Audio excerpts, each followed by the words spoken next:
Hello everyone, commerce अध्ययन में हम देखेंगे कॉस्ट अकाउंटिंग में जितने भी चैप्टर्स हैं, कितने ऐसे चैप्टर हैं जो एग्ज़ाम पॉइंट ऑफ व्यू से इम्पॉर्टेंट है। ये एक रिक्वेस्टेड वीडियो है। बच्चे ने कहा है कि मैम प्लीज़ जो भी इम्पोर्टेंट क्वेश्चंस या चैप्टर हैं वो बता दीजिए एग्ज़ाम के लिए। तो इस वीडियो में हम डिस्कस करेंगे। मैंने यहाँ पर सभी चैप्टर को इंक्लूड किया है, पर जो मोस्ट इम्पॉर्टेंट चैप्टर है वो मैं आपको बता दूंगी, तो आप उसको जल्दी से और अच्छे से प्रिपेयर करके जाइएगा क्योंकि वहाँ से क्वेश्चंस आते ही हैं। ठीक है। अगर थियोरिकल पोर्शन की बात करें तो जो आपका स्टार्टिंग का चैप्टर है ना, कॉस्ट अकाउंटिंग जो है आपका, उसका इंट्रोडक्शन, साथ में कॉस्ट के क्या क्या एलिमेंट्स होते हैं, उसके कॉन्सेप्ट्स एंड क्लासिफिकेशन, ये फर्स्ट एंड सेकेंड चैप्टर इस कवर हो जाएगा। ये यहाँ पर है, दोनों ही चैप्टर है। ठीक है। तो ये देख कर जाइएगा थ्योरी पोर्शन से। और मटेरियल कॉस्ट कंट्रोल, ठीक है। मटेरियल कॉस्ट कंट्रोल की अगर हम बात करें तो क्या टेक्निक्स फॉलो की जाती है, जिसे आप इन्वेंट्री कॉस्ट कंट्रोल भी बोलते हैं, जिसमें आप वो फाइंड आउट करते हैं economic order quantity, minimum level of inventory, है ना, मैक्सिमम लेवल। इस तरीके से जो क्वेश्चंस बनते हैं इस चैप्टर के, वो भी आपको देख कर जाना है। इसका कुछ आपको थ्योरी भी मिल जाएगी बुक में और प्रैक्टिकल क्वेश्चंस भी मिल जाएंगे। इन पर आपको मेरे चैनल पर वीडियोस मिल जाएगी। तो जो प्लेलिस्ट है ना कॉस्ट अकाउंटिंग की, तो वहाँ पर जाकर के आप उन चैप्टर्स से रिलेटेड जो भी इंपॉर्टेंट है, ज़्यादातर मैंने थ्योरी कवर की हुई है इस कॉस्ट अकाउंटिंग जो सब्जेक्ट है इससे रिलेटेड। ठीक है ना, सारी आपको थ्योरीज मिल जाएंगी। तो आप जो प्लेलिस्ट है कॉस्ट अकाउंटिंग की, उसका प्लेलिस्ट आपको जो लिंक है उसका, वो आपको डिस्क्रिप्शन बॉक्स से मिल जाएगा या फिर प्लेलिस्ट सेक्शन में जाकर के आप देख सकते हैं। ठीक है। तो वहाँ से वो सारा का कुछ कवर हो जाएगा और जितने इंपॉर्टेंट चैप्टर हैं मैंने उसके प्रैक्टिकल क्वेश्चन भी समझाए, तो आपको वहाँ से भी समझ में आ जाएगा। ईओक्यू कैसे फाइंड आउट होता है, मिनिमम मैक्सिमम लेवल क्या होता है, वो सारी चीज़ें भी आपको मिल जाएंगी। कॉस्ट अकाउंट, यहाँ पे अगर बात करें लेबर कॉस्ट अकाउंटिंग की, तो लेबर कॉस्ट अकाउंटिंग में जो लेबर टर्नओवर होता है, इसकी ज़्यादातर मीनिंग पूछ लेता है कैसे होता है और इसको फाइंड आउट कैसे किया जाता है। तो ये भी आपको मिल जाएगा चैनल पर। मेथड्स ऑफ वेज पेमेंट की बात करें तो मेथड्स ऑफ वेज पेमेंट में कई सारे वेज पेमेंट है, तो वो देख लीजिएगा आपको। ठीक है ना, जैसे हाल से प्रीमियम वेज मेथड है और भी बहुत सारे हैं। रावन का है, रॉवन करके हैं एक, उनका भी है, तो वो देख लीजिएगा चीज़ें। ये भी इम्पॉर्टेंट है। ठीक है, ये इम्पॉर्टेंट होता है अगर आपके इस कॉस्ट अकाउंटिंग के सिलेबस में है तो वेज पेमेंट। ठीक है। Machine hour rate, last time जिस बच्चे को मैंने ट्यूशन क्लासेस दी थी, जो मेरा ऑफलाइन स्टूडेंट है, ठीक है, उन्होंने कहा था कि मैम ये हमारे बुक में नहीं है, मशीन आवर रेट उनके बुक में नहीं था, जो कॉस्ट अकाउंटिंग की बुक थी। अब वो आई थिंक वो जो बच्ची है वो मेरी ऑनलाइन स्टूडेंट रही है, यूट्यूब के थ्रू मिली थी। इंस्टाग्राम पे मैंने उन्हें वीडियो कॉल के थ्रू ट्यूशन क्लासेस प्रोवाइड की थी, ऑनलाइन ट्यूशन क्लासेस। तो उन्होंने ये कहा था कि मैम हमारे में मशीन आवर रेट नहीं है, और वो थी हरियाणा से रिलेटेड। ठीक है, वो हरियाणा की थी, तो उनके यहाँ ये नहीं था। तो अगर आपके में इंपॉर्टेंट है तो मशीन आवर रेट ज़रूर देख लीजिएगा, क्योंकि जो बहुत शॉर्ट क्वेश्चंस आते हैं ना, 5 नंबर के, 6 नंबर के, 4 नंबर के, या 2 मार्क्स में भी ये पूछ सकता है। ये 2 मार्क्स में पूछ सकता है। और ये जो आपका था ना मटेरियल कॉस्ट कंट्रोल, जैसे इन्वेंट्री कॉस्ट कंट्रोल बोलते हैं, तो इसके तो लॉन्ग में भी आ जाते हैं और शॉर्ट में भी आते हैं, और इसको शॉर्ट में पूछ सकता है। ठीक है, तो देख लीजिएगा अगर है तो। और बाकी यूनिवर्सिटीज़ की बात करें तो ज़्यादातर मशीन आवर रेट सभी में कॉस्ट अकाउंटिंग में है। ओके, तो ये भी इम्पॉर्टेंट है, अगर है तो इम्पॉर्टेंट है। यूनिट और आउटपुट कॉस्टिंग का जो दोनों पार्ट है, फर्स्ट एंड सेकेंड पार्ट में आप कोटेशन प्राइस फाइंड आउट करते हैं। ये मोस्ट इंपॉर्टेंट चैप्टर है। ठीक है, ये मोस्ट इंपॉर्टेंट है, ये ज़रूर देखिएगा। कॉस्ट, यूनिट और आउटपुट कॉस्टिंग, साथ में कॉन्ट्रैक्ट कॉस्टिंग भी मोस्ट इंपॉर्टेंट है, तो आपको ये भी अच्छे से देख लेना है।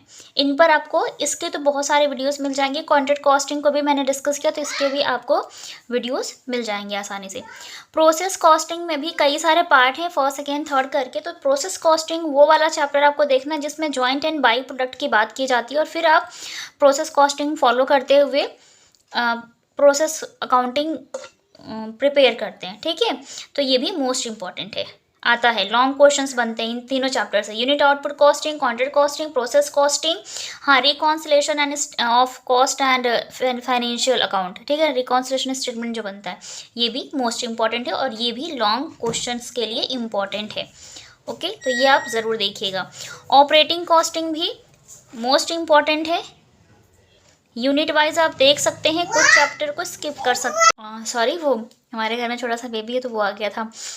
अरे कंटिन्यू करते हैं। देखिए, तो ये आप कहें कि मैम सब तो इम्पॉर्टेंट है, हाँ बच्चा, ये सब इंपॉर्टेंट है, यहाँ तक तो बहुत इंपॉर्टेंट, यहाँ से लेकर के ये आपको दिख रहा है ना, मशीन आवर रेट शॉर्ट के लिए इंपॉर्टेंट है, जो शॉर्ट क्वेश्चन बनते हैं।